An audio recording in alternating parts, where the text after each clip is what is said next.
What's up, guys? I'm here to talk a little bit about the Darlington video and today's Daytona video for the career mode.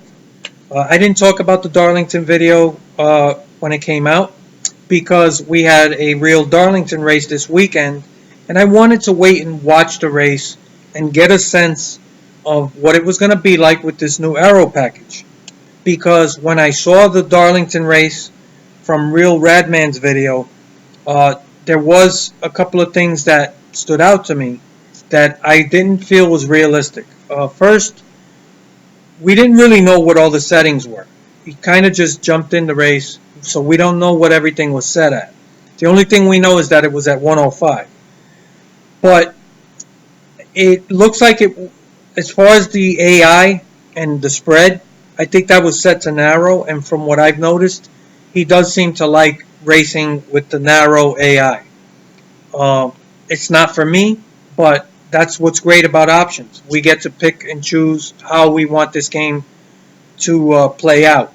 So I got no problem with that, but it was a little bit like I wanted to see the AI on widespread because Darlington and Dover, for me, I think are probably two of the worst tracks when it came to the AI providing a real problem for players because they didn't spread out and just you had conga lines like Daytona at those tracks last year, and that makes it really difficult to pass, and it to me it's just not an enjoyable experience.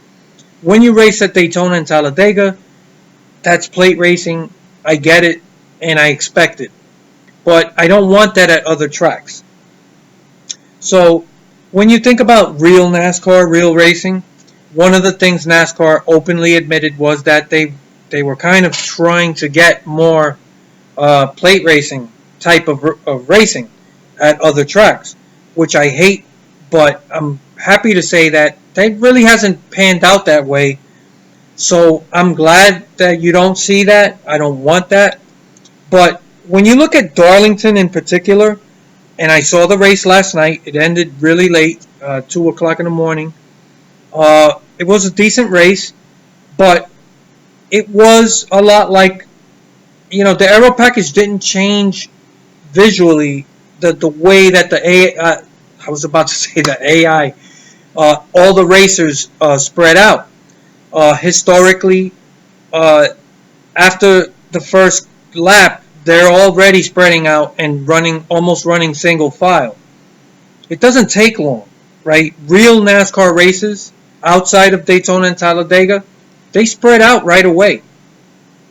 You watch almost any race, by the time they're exiting turn 2 on the first lap off a restart, they're already starting to pull away from each other. So when you saw last night's race, I paid a lot of attention to it because my main thing that I wanted to focus on was how much were people going to spread out with this new aero package. And you saw that immediately, right as soon as they hit 2 laps, right after a restart, they were already spreading out and running single file. Darlington is a very narrow track. It's not the type of place you're running side by side, lap after lap after lap. So in that sense, and I was pleased to see it, it's not that different from previous years and packages. The real difference that the aero package made in the race, which I'm not a big fan of, is that you can almost catch people, but it's extremely difficult to pass. And they are on the throttle a lot more. I'm not a fan of that type of racing, and you could tell a couple of the drivers after the race, they even mentioned how they just couldn't do anything because of the aero push. And that's the opposite of what was intended with this package. This package was supposed to promote more passing, but that's neither here nor there. I'm not here to talk about NASCAR and the aero package. I've talked enough about it. But what I want people to realize is that yes, they still spread out, and they spread out almost immediately, right?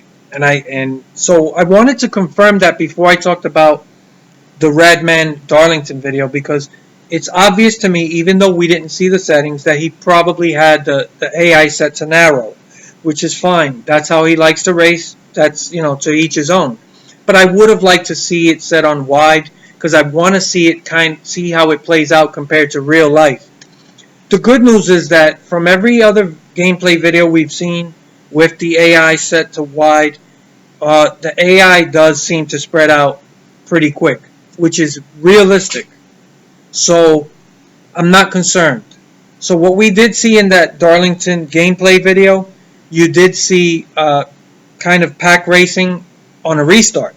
The good news as well is that even on set to narrow, the AI did spread out after a while. It just took longer. So even when you have it set to narrow, they do seem to spread after a while.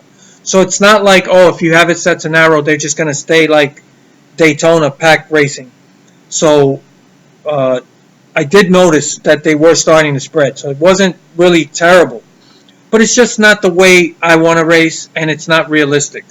And it also forces players to make moves that are not really smart, but that's the only way you're going to pass. So you did see a lot of dive bombing and overdriving and getting into other cars, which is what you see with a lot of gameplay videos. I'm not here to criticize how other people play the game. To each his own. But what I'm saying is that this is why I made such a big deal about the AI for years now. About that they got to spread out and run different lines. And you always, like 9 out of 10 races, even more, right? Outside of Daytona and Talladega, almost every other track, the cars spread out immediately. I'm talking about in real life. That's why it's important. You can't have what we've seen the past couple of years with these games where it's just pack racing everywhere. So I'm glad that 704 has clearly addressed it. But for this particular video, it did look like he had it set to narrow. So I did get a lot out of it, out of the video. The ping pong effect was gone. The physics were definitely improved. And yes, you're able to get down on the apron without fear of like hitting a patch of ice and just going completely out of control. So I loved all that, and it was good to watch. But as far as the AI spread, that's the thing I noticed. And I'm like, I guess he does like racing with a narrow spread, which that's fine. But I would have liked to see it set to wide. I'm personally just going to put everything to wide. I want the AI to spread. It's more realistic. And the other thing about the settings, from what I've seen so far, from all the gameplay footage, the tire wear is a little excessive when you got it up to 3 and even 4. So it's great, we got options. But I think that the optimal settings, for me, I run longer races. I run 50% and sometimes 100% races. So I think 2 times wear is the best balance, because you don't want the car just to go to hell after like 8 or 10 laps. That's not realistic either. There are some tracks which really eat tires like that, but for the most part, I think 2 times wear is the sweet spot. And most of the other settings, I think normal is the way to go. From what I've seen so far, it hasn't been a lot of info, but I think that's where I'm going to stick to, unless I find out that it's not, that's not the optimal setting for me. So that's that. I did enjoy that Darlington gameplay. I liked most of what I saw. Again, it's just, on restarts, it took a while to start spreading, and I don't like that narrow setup. It's not realistic. So moving on from that, we just saw the Daytona video. This is career mode, and he wanted to show how you can jump into any series and start from there in career mode. And I saw some cool stuff. I like the fact that they give you an option. You can actually bump the owner of that team and take his ride, or you can just be an add-on. So in this case, it said you can be a second team on his team, which I guess was a 1-car team.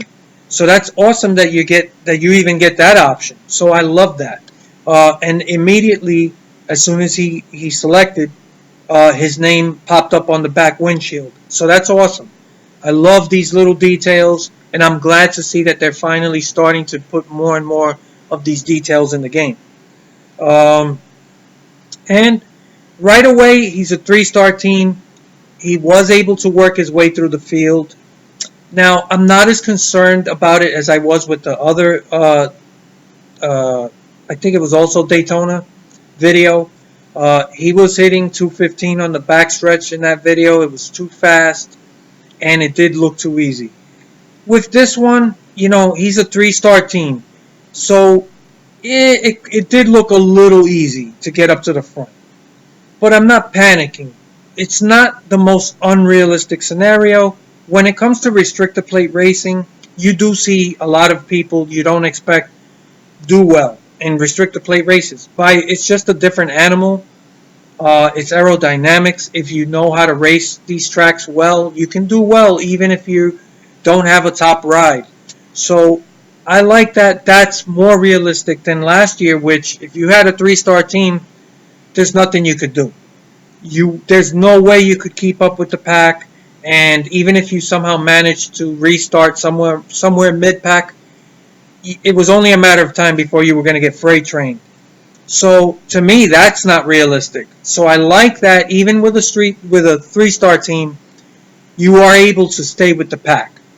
But staying with the pack and moving up that easily through the front, it's a little concerning, right? I don't want to make a big deal out of it, but even Radman said, yeah, it could probably use a tweak. So here's the thing. I'm not panicking. I've seen a lot of gameplay video that does look challenging. But he didn't have that added drafting help on. And he did point out that the only people that were going to work with you and push they have to be your friend. So in this race, he didn't really have help. And he was still able to work his way up. So what I want is 704, just to keep an eye out for this. It's not panic time, but at least be on the alert. If you start getting a lot of feedback from people that it does seem like the game's a little easy on the highest settings, you have to be ready to get in there and patch it. And at least bump the AI up a little bit. Again, I'm not saying that at this point that I'm that concerned that they have to do it, because I've seen other footage and it looks tough. So is this a restrictor plate track only thing? I don't know. I'm just saying that just be ready. Be on the alert. Don't get caught with your pants down and be like, we weren't ready for this. Everyone's complaining that the racing's too easy and now we got to scramble and think about what to do. You don't want to be there. You want to kind of have a plan in place so that if you are getting a lot of feedback from people that, yeah, you know what, it is a bit too easy at the highest settings, you might want to be ready to deal with that. So that's all I'm saying about it. I'm not panicking. I don't want anyone to think that that's what I'm saying, that this game is too easy, because I'm not saying that. And the other footage we've seen, I have been impressed. And it does look tough. And even here, even though he did work his way up, it was mostly related to drafting. Once he got up there and we had a late caution, the other cars around him, when they helped each other, they passed him like he was, pretty easily. So he did fall back. So, you know what? It could be a byproduct of just the restrictor plate racing. So again, it wasn't really bad. It's just, there's a few things here to think about. Speaking of the late caution, I just want to say that's one thing I'm noticing. It's happening a lot, which has happened. It's been an ongoing theme with the previous games. It does seem like these late cautions are popping up almost exclusively all the time. I mean all the time. And man, I don't want this to be a thing like last year where it's always popping up at the end of a race. I don't mind if it happens once in a while. We do see that in real life, but You can't happen every time, man. They gotta. I think they gotta look into that. I think that could be a nagging issue. So that's just another thing to think about. And one last thing, we've seen just about everything there is to see. We still haven't seen green flag pit cycles, and I really do want to see that. Um, so I'm just really curious. I want to see how smoothly it works out. That's another thing that happened a lot last year during green flag pit cycles. Almost immediately, it didn't happen all the time, but a lot of times there would be a caution. Cars not being able to get into the pits or exiting the pits. There would be an accident, whatever. I don't want to see that often. I don't mind if it's once in a blue moon, but I want to see some green flag pit cycles. I don't know if somebody can do a gameplay video and just take off the stages and force green flag pitting somehow. But that's the only thing I'm really looking to see that we haven't seen. The game's coming out in a week. I'm really excited.